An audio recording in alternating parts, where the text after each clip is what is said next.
We've been talking a lot about the future of HS2 over the last few days. The chairman's going to be sacked, at least he says he will be, but he is still in the job. Critics have questioned whether it will actually cost more than the government says. A lot more, Dominic. Well, possibly a lot more. You might remember the chairman of that project, HS2, Sir Terry Morgan, said on the show on Monday that he expected to be invited to resign, as he put it, but he's still in the post as far as I know, so quite a slow motion execution. What about that final cost of HS2? The Labour peer, Lord Berkeley, Tony Berkeley, a former senior executive at Eurotunnel, has been a long-term critic of the project, and he's with us.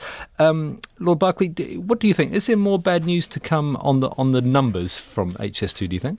I think there is a lot of bad news to come from the numbers. The work that we've done indicates that the cost will probably be about double what the Secretary of State said yesterday.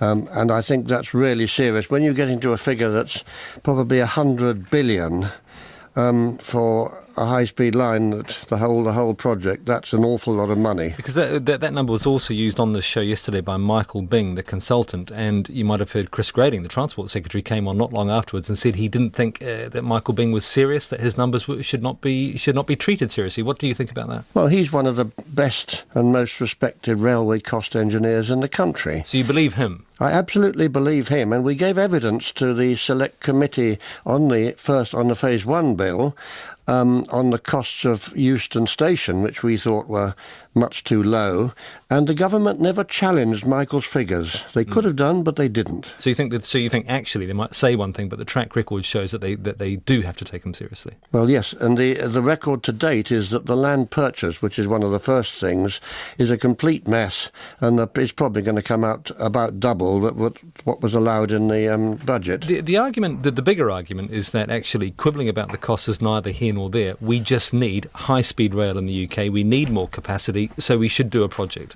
regardless. We need more capacity. We do not need a high-speed railway that goes much faster than the French one, the TGV, because we're a smaller country. We don't need to have all the new technology that's needed to have a safe, very high-speed railway. And I think that if one took it down to the specification of the French high-speed railway, you'd probably save 30% of the cost.